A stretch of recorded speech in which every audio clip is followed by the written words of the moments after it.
Yeah, so I just thought I'd kind of go do an overview and kind of a sampler, as it were, of Antique Wireless Association. So just my little bio, I've been a ham since 1984. And as Bill said, Skeno Island, and I'm a casual contester. I'm never in it to win it. I'm just there for multipliers. I've been with the AWA since 2017 and a historian since 2021. And historians are the people that show other people around the museum and talk about history of radio and communications. So the Antique Wireless Association was started in 1952 by 3 Kodak engineers who were interested in radio history and collecting.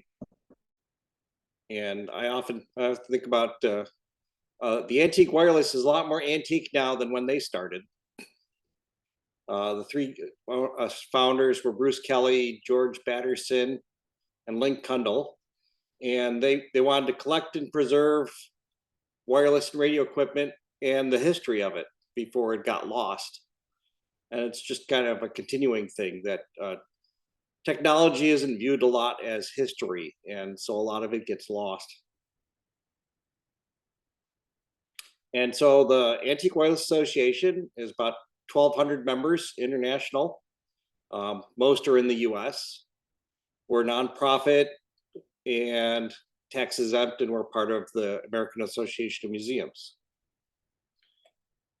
And the goal is basically to be a worldwide history of communications and help educate the public. So our really focus is on education and preserving this history so that it doesn't get lost. So the activities. So we have a few activities. The spring swap meet is in the beginning of May, typically. We've got a conference that's several days in the fall where we have talks, presentations. We have ongoing educational classes that are Learn It, Build It, Fix It. That's adult classes. Right now, they're doing a solid state theory class. We've done a lot of class. The popular one seems to be the Repairing All-American 5 radios, which is a tube set that was popular in the 40s and 50s. Monthly presentations on Zoom, and we also have a YouTube channel. And the presentations that are on Zoom get recorded and are available on the YouTube channel, because I usually forget to see the monthly presentations on time. I watch them on the YouTube channel. And then we've got on-air activities. The Bruce Kelly 1929 QSO party that just ended, and that was run over the last 2 weekends. And that's for people making pre-1930 low-power transmitters, all LC, no crystals. The ham radio rules changed in 1929, and so that was where the idea for the QSO party comes in. There's a Link Kundal Memorial AM and CW event that features equipment before 1950. So you're looking at war surplus and earlier, so 30s and 40s. The John Rollins DX event is for equipment made before 1970. So you're looking at the 60s, 50s gear. And then the AM QSO party is just a celebration of AM. So there is no radio transmitter requirement. I mean, you can operate any of these contests without the proper radio, but you get more points if you have the right transmitter. And the museum. So that's what I'm going to pretty much focus on mostly, since it's kind of the physical thing.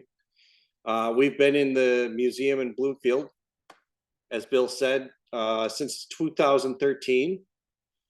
We're open Tuesdays and Saturdays. Tuesday is the work day, but the museum is open. And then Saturday is just really museum tours. And that's our address. in beautiful downtown Bloomfield. Right on Route 5, we call Antique Row because of all the antique stores. And we recently, a couple years ago, changed the Communications Technology Museum because it was the Antique Wireless Museum, and a lot of people kept looking for an antique store. So the name change was very helpful. So this is kind of just trying to capture, it's a large building and it's a large collection. So on the left is looking down the one hall as you from the entrance. The center is just one of our racks of radio equipment, and I kind of picked the ham radio gear since this is my audience. And then this is looking out the back on the right, where we've got our VOA transmitter console and some more equipment, and it goes all the way back to pretty much as far as you can see where our Zenith display is. So during the historians will basically give a tour and walk around. We don't cover every single radio. It's you don't have enough time in the building, but we kind of give a sampling, and then people are free to wander around afterwards. Some other highlights is on the left. We've got a display about the Alexanderson alternator and the SAQ in Sweden. So Sweden keeps an Alexander alternator working, and they turn it on a couple times a year. There's YouTube videos, and it's at 17.2 kilohertz. So it's a challenge to receive it directly. And next to that is our Stromberg-Carlson acoustical labyrinth. And it's the precursor to the Bose wave radio, is the acoustical labyrinth. They took a large horn speaker out of cardboard and folded it up to fit inside a cabinet. The center is our Armstrong display. Edwin Howard Armstrong was key in radio development. He developed the FM system. He did the regenerative radio, the super heterodyne, and those are some of his actual breadboards. On the right is our mobile phone display, which features cell phone number 1. They did a test in Chicago to show off cell phones, and they made 100 units. And this was AT&T. So after the test was over, AT&T didn't want the units getting out in the wild, so they had the manager destroy them all. Well, he destroyed 99 of them and kept number 1 in a closet for years, and then donated it. So we're glad to have cell phone number 1. On the left here is our Stromberg-Carlson and other equipment made in Rochester. In the center, our telegraph office, which we have connected to the internet and have an actual simulated telegraph wire where you can send American Morse back and forth. On the right is our representation of a 1925 radio store. So radio stores were big in the early 20s, the precursors to Radio Shacks, effectively. And then some of our exhibits. This is from, so on the left is our ham radio exhibit with our working spark transmitter that George Batterson made. In the center is part of our World War II room with World War II radios, and our Gibson Girl radio with its kite. And the Gibson Girl radio, it's got an hourglass shape. I'm not sure if it's easy to see from that picture. But there was an illustrator named Gibson who drew women with tiny waists. And so the GIs nicknamed it the Gibson Girl because the illustrations were known as Gibson Girls.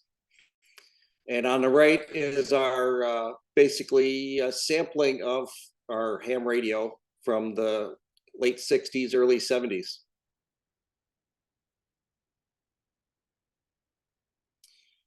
And we also have a ham shack that is being built.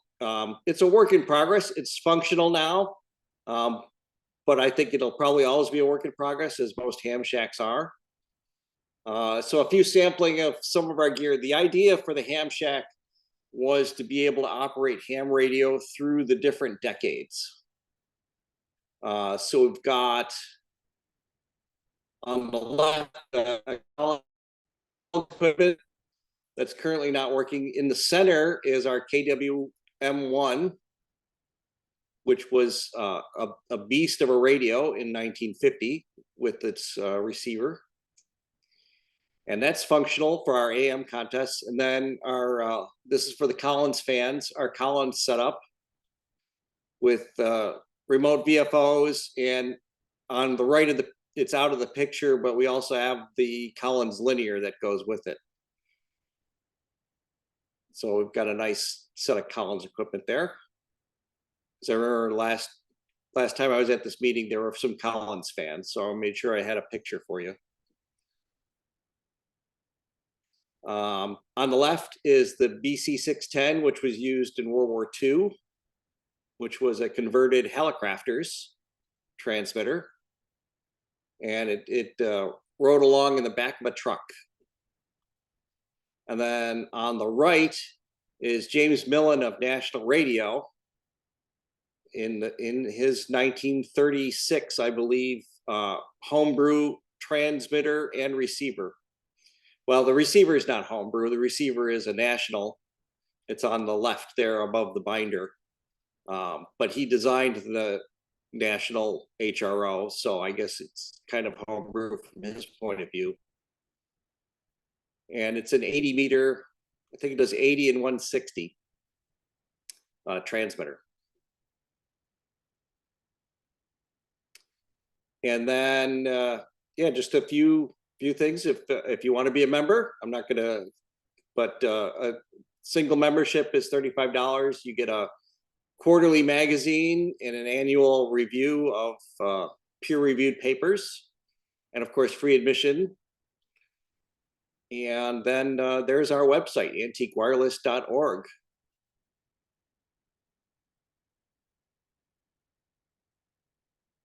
And any questions? I'll leave the website up.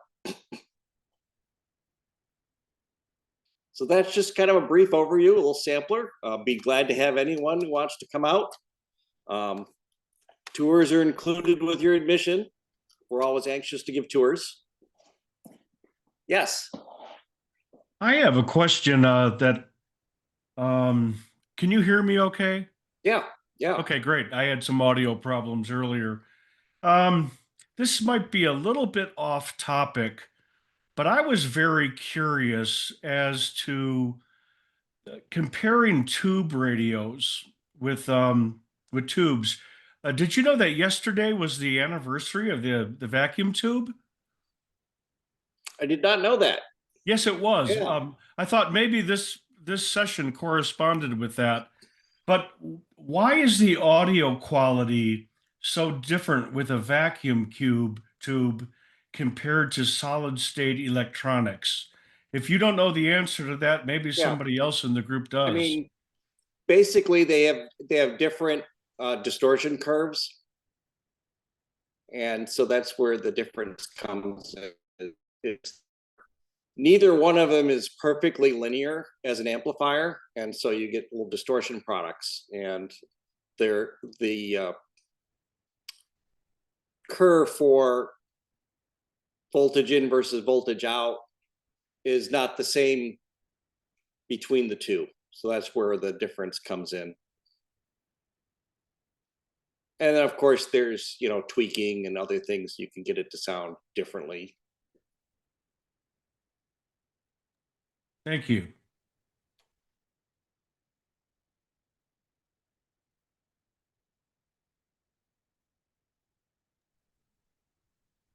Do you sell different kits online and that for? Yes, up on the website there's some they have a few PCBs they've developed and a couple of kits. The kits are kind of STEM oriented for like scout troops or STEM classes, where the PCBs are kind of like for hobbyists.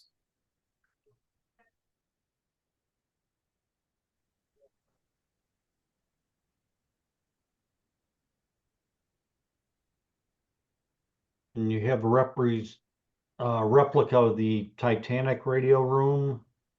Yes, we In the do. Yes, museum? I didn't have a picture of that.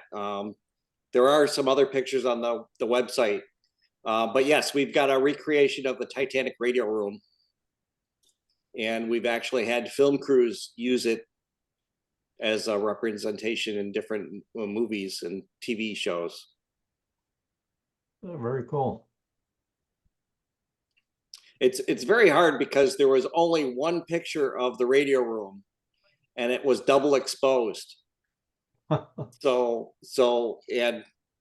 by the time they found the Titanic, the radio room kind of got degraded a bit. So we did our best to kind of recreate it from what we can find.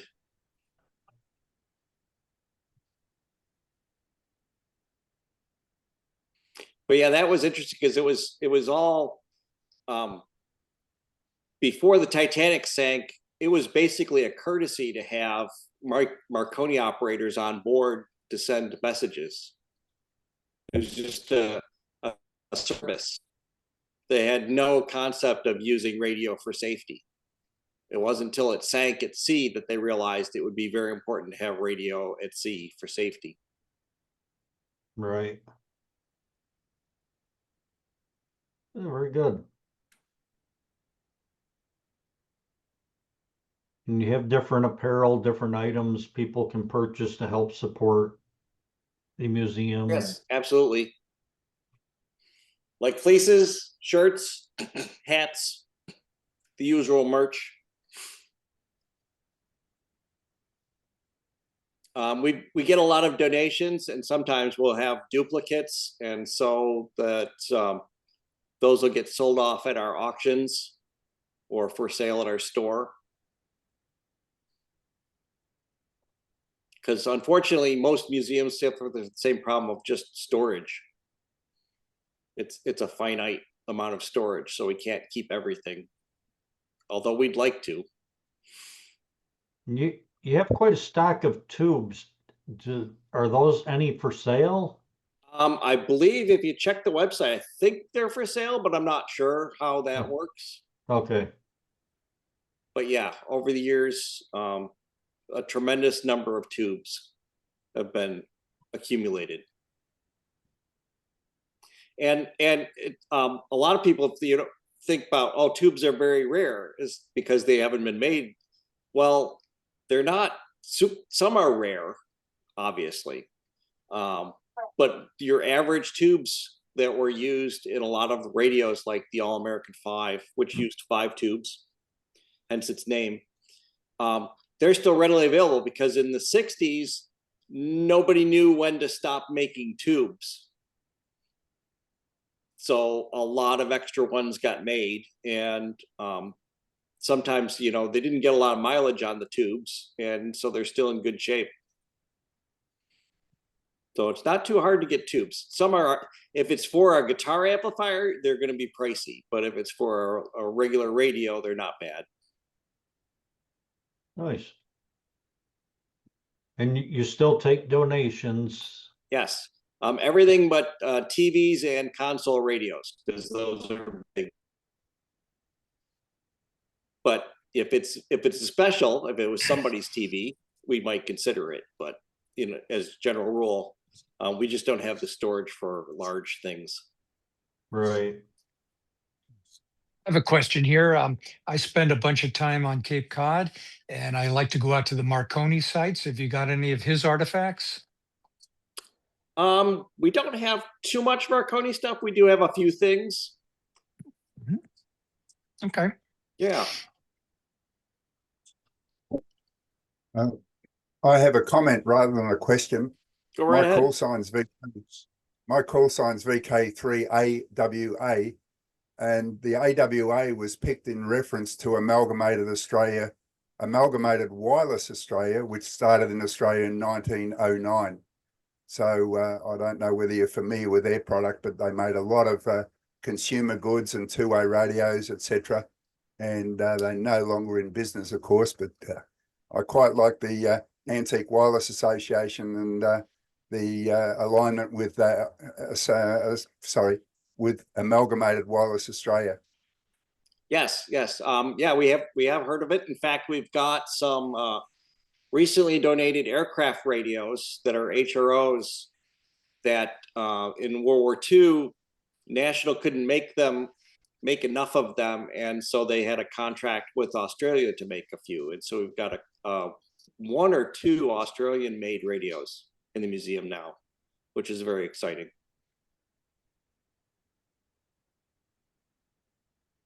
Yeah, very cool.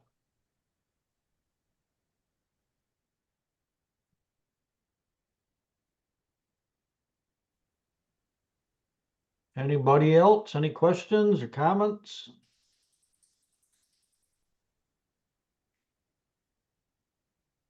I wish they wouldn't have got rid of my Collins S line when I see that there. Yeah.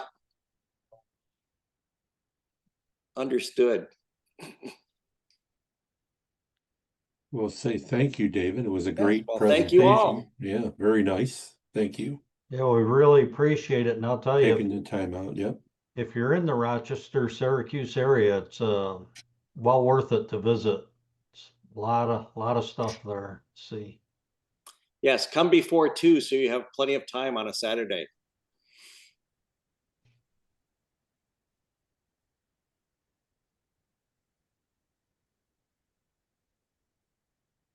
Well, I guess that's it, Dave. Thank you very All right, much. great, thanks. Very Thank you, good. Dave.